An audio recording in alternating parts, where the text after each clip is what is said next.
ထားရိုးရာထင်ရလက်ထက်ပွဲနီလန်အတိုင်းလူကြီးမိဘဆုံးရနဲ့ရိုးရိုးရှင်းရှင်းထင်ရလက်ထက်ခဲ့ကြတဲ့ထိုင်းနိုင်ငံရဲ့နာမည်ကြီးဆုံးတွေရရနဲ့နာဒက်ရရနဲ့နာဒက်ဆိုတာတော့ရုပ်ရည်ယူပကဆဲမှာလဲလာပါတင်တဲ့ခံရကြပြီးရုပ်ဆောင်ရည်ချင်းမှဆိုရင်လည်းအဖြစ်ပြောစရာမရှိအောင်ကောင်းမွန်ပိုင်နိုင်လို့တာကြောင့်ထိုင်းနိုင်ငံမှာဆယ်စုနှစ်တစ်ခုကျော်ကြာတဲ့အထိနာမည်ကြီးရည်တည်နေတဲ့ရုပ်ဆောင်ဆောင်တွေပဲဖြစ်ပါတယ်။ရရနဲ့နာဒက်ဟာဆိုရင်လွန်ခဲ့တဲ့15နှစ်ခန့်ကြာ2011ခုနှစ်တည်းကချစ်သူရေးစားဖြစ်လက်တွေ့ခဲ့ကြတာဖြစ်ပြီးနှစ်ပေါင်းများစွာကြာတယောက်နဲ့တယောက်သက်ဆိုင်ပြတ်ပဲချစ်ခင်မြတ်လို့ဆိုတာလက်တွေ့နေခဲ့ကြတာကြောင့်ထိုင်းနိုင်ငံမှာတာမက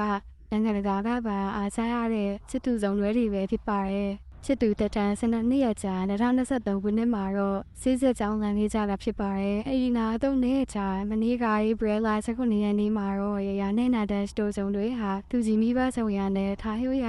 များလက်ထက်ပွဲနီလန်တိုင်းထင်များလက်ထက်ပြီးချစ်လင်မယားအဖြစ်ရှေ့ဆက်ကြရမှာပဲဖြစ်ပါတယ်။နေပေါင်းများစွာကြာအောင်ချစ်သူတွေဖြစ်လက်တွဲခဲ့ကြပြီးမှထိမ်းများလက်ထက်ခဲ့ကြတာဖြစ်တဲ့အတွက်သူတို့ရဲ့ပြည်သက်တွေကတော့ဝမ်းမြောက်ဝမ်းသာဖြစ်နေကြတာဖြစ်ပါတယ်။သူတို့ရဲ့မင်္ဂလာပွဲကိုတရားနာမည်ကြီးတယောက်ဆောင်နေဖြစ်တဲ့မတ်ပရင်နဲ့ကင်ဘာလီတို့စတီးမောင်နဲ့လည်းတယောက်ခဲ့ကြပြီးရန်ကုန်မှာပြောရှင်စရာကောင်းတဲ့မင်္ဂလာပွဲလေးဖြစ်ခဲ့ပါတယ်။နေပေါင်း15နှစ်ကြာအောင်ချိန်စာမြင့်စွာတယောက်နဲ့တရားသစ္စာမပြတ်တမ်းတက်တွဲခဲ့ကြတဲ့ချစ်သူဆောင်တွေဖြစ်တဲ့အတွက်ကြောင့်စတီးမောင်နဲ့ဘဝမှာလည်းတယောက်နဲ့တရားသစ္စာမပြတ်တမ်းအချစ်တွေရမသွားပဲရသက်ပန်ယူမိချာရှစ်လက်တွေမြတ်တော်ပါသေးကြောင်းစုမှုကောင်းတောင်းလိုက်ပါရရှင်။အလုံးပဲရနဲ့နာဒက်စတိုစနီးမောင်နှံတို့အိမ်တော်ရေးခီးနဲ့ဖြောက်ပြပါသေးကြောင်းဝိုင်းဝန်းစုတော်ကြပါအောင်ရှင်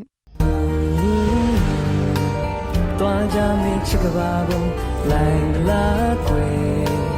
တီးတန်းနေမြတာဘုံ